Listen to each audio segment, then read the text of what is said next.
Dear friends, have you ever noticed a loved one at home suddenly getting quiet and not wanting to talk, not wanting to go outside and play, just being to himself or herself?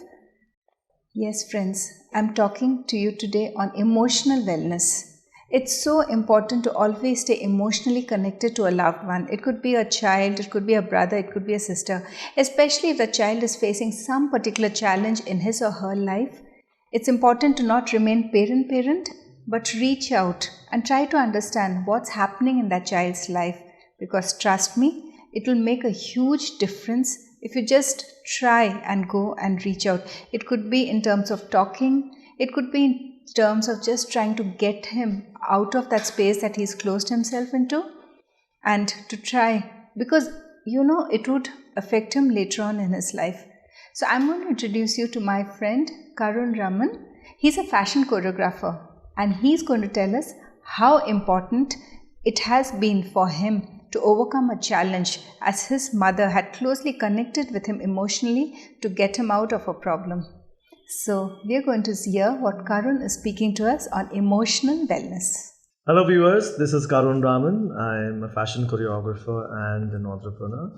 Well, it gives me great pleasure to talk to you all on behalf of Mrs. Renuka David, a very good friend of mine, regarding wellness awareness for everybody out there.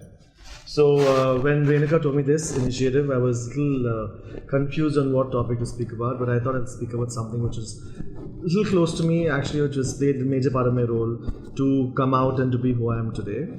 And that's confidence, and that's my parents also in a way. Have you ever noticed your child being different, or has your child been very close to someone in your family, or to a neighbor, or to even your car driver?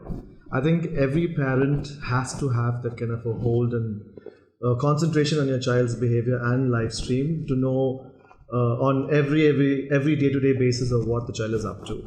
I'm sure you're curious on what I'm talking to, and I would say in very blatant words, I would talk about child abuse and harassment, which a child basically goes through it in their own house or outside. It's always good for a parent to notice if the child is being very close to either their uncle, who is of no connection to the family, who's someone who the child wants to see so often, or it can even be a car driver who is very attached to the child, and vice versa. Mostly the parents get angry with the child when the child complains saying, I don't want to go for tuition, or I don't want to go with this driver. So the parent thinks, oh, the child doesn't want to go to school, or the child is throwing tantrums to go and study.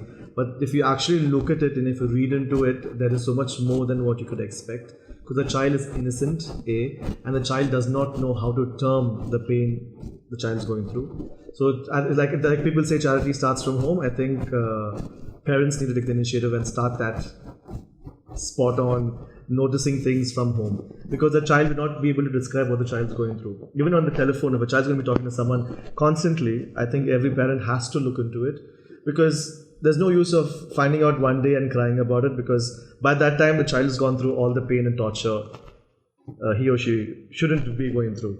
And I feel in today's world, a lot of people who are so careless and they think just spoiling the children and giving them money and letting them do what they want to would make them and bring them to be powerful engineers and doctors. I think it's completely wrong. Those are the kind of people who suppress and torture their wives and their children. And I think that has to be looked into. If you don't take care of a child properly, that child goes through that kind of torture, grows up to be a man or a woman, and gives the same torture back to their children. So I think that has to be stopped first. And when it comes to abuse, I've gone through a lot of abuse from the time I was a child, and thankfully I had the guts to speak up. And thanks to my mother, she took the initiative and I got out of it. I don't want to get into too much of details regarding it, but those kind of incidents have made me more confident of who I am right now. Well, regardless to someone's sexuality, whether it's a man or a woman, I think parents need to understand, if you love your child straight, you love your child gay or lesbian, doesn't make a difference at all. I mean, at the end of the day, you've given birth to a child.